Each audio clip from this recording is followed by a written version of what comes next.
The weight of the ring on my finger always felt heavier than the diamond itself, a cold promise on my skin. Everyone saw Julian slide that platinum band on my finger, and they saw a fairy tale. The brilliant senior bank executive Helena Montez finally captured by a man worthy of her. They saw the dazzling smile, the perfect speeches, the way he'd hold my hand at galas as if I were a treasure he'd just discovered. They were half right. I was a treasure.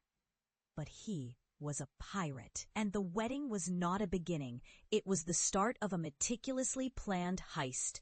I am Helena Montez, and from my corner office overlooking the concrete canyons of New York City, I orchestrate the flow of billions of dollars. But the most important asset I ever managed was my own heart, and I learned the hard way that the most dangerous liabilities are the ones that whisper your name in the dark.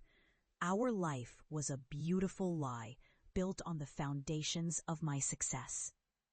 The penthouse, the trips to Monaco, the vintage wine he so expertly swirled in his glass, all of it was funded by the sleepless nights I'd spent climbing from a 2-room apartment in a forgotten neighborhood to the 35th floor of this glass tower. I thought he was my reward. I thought he was the one man who saw past the balance sheets and into the soul of the girl who was still afraid of the dark. The truth, when it came, didn't arrive with a scream, but with a quiet click of a mouse in the dead of night. He thought I was asleep, but I never truly sleep. I just rest my eyes. I saw him on his laptop, a glow illuminating that face I once adored, transferring a sum of money that was far too large for a simple business expense from our joint account into a holding company I had never heard of. It was called Apex Innovations. A quick, silent search on my own terminal revealed the truth. Apex was his. He had been using my reputation to secure meetings, my private client list to build his own, and my money to fund a direct competitor to a division I was personally overseeing at the bank. He wasn't just cheating on me with another woman.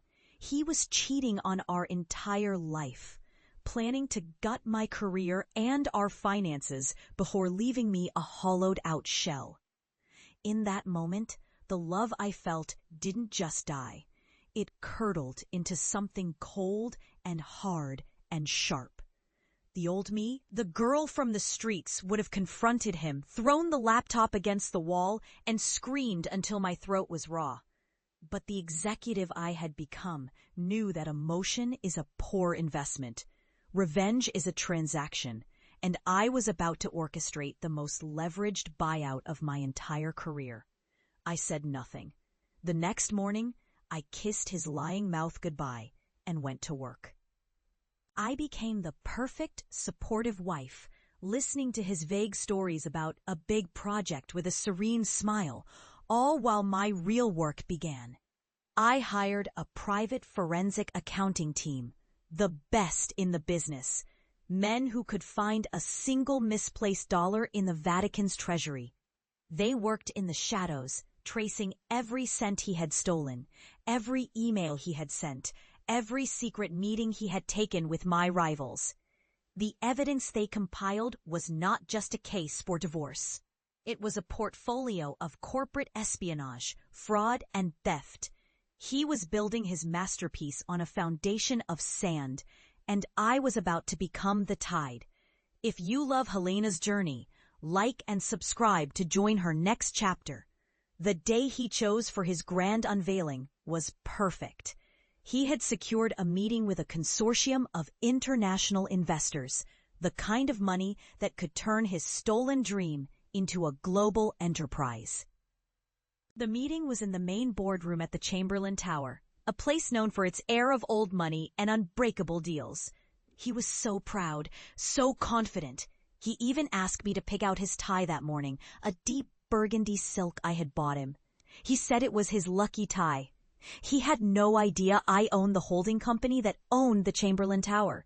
He didn't know the state-of-the-art audio-visual system in that boardroom was linked directly to my personal server. I did not slam the door. I closed it softly behind me, the quiet click echoing in the sudden silence. Every head turned. Julian's face went from triumph to confusion to a pale, waxy horror. I smiled, a tight, controlled expression that did not reach my eyes. "An impressive presentation, Julian," I said, my voice calm and level. "But you seem to have omitted a few key details from your financial disclosures." I clicked a small remote in my hand. The screen behind him flickered, and his earnings projection was replaced by the first of many bank statements showing the illegal transfers from our joint account to his Apex shell company. I walked to the head of the table as I spoke, my heels clicking a steady rhythm on the marble floor. "Gentlemen," I addressed the stunned investors, "what my husband has presented to you as Apex Innovations is, in fact, a venture built entirely with capital stolen from my personal and corporate accounts." Click. An email appeared on the screen, an exchange between Julian and one of my chief competitors, detailing his plan to poach my top analyst. Click. A photograph of him meeting with that same competitor at a private club. Click. A full breakdown of the fraudulent invoices and shell corporations. A beautiful, undeniable web of deceit. His face was ashen. He tried to speak, but only a dry rasp came out. "This is a private matter," he stammered. "A domestic dispute." "Fraud is not a domestic dispute, Julian," I said, stopping directly in front of him. "It's a felony." From my briefcase, I pulled out a single thick envelope and placed it on the polished table in front of him. "And this," I said, my voice dropping to just above a whisper, "is a divorce petition. It outlines in excruciating detail how every asset you believe to be yours was purchased with funds protected by a prenuptial agreement you signed without reading the fine print. The car you drove here, the watch on your wrist, the very suit on your back, they all revert to me. Apex Innovations is insolvent, as I am officially calling in the debt on the stolen seed money. You are ruined." The lead investor, a stern man named Mr. Harrington, stood up. He looked from the screen, to my face, to Julian's crumbling facade. He simply nodded at me, a flicker of cold respect in his eyes, and then led his team out of the room without a single word to my now ex-husband. I was alone with the wreckage of my marriage. He finally looked at me, his eyes filled not with anger, but with a pathetic, desperate confusion. "Why?" he whispered. "Because you thought I was a prize to be won," I said, turning to leave. "You never understood I was the game." The silence I left behind was more satisfying than any screaming match could ever have been. I didn't feel joy or even victory. I felt empty, a clean slate. Justice is not a warm fire. It is the cold, clean calm after the storm has passed. As I stepped into the elevator, my phone buzzed. It was a text from a number I did not recognize. It was from Mr. Harrington. It read, "Ms. Montez, that was the most ruthless and effective hostile takeover I have ever witnessed. My firm is looking for a new head of global strategy. The job is yours if you want it. Your divorce was your interview." I leaned my head back against the cool steel of the elevator, a slow smile spreading across my face for the first time in months. I had not just divorced my husband in that boardroom. I had just promoted myself. To discover how Helena rebuilds her empire and her heart, make sure you like and subscribe for the next chapter of her story.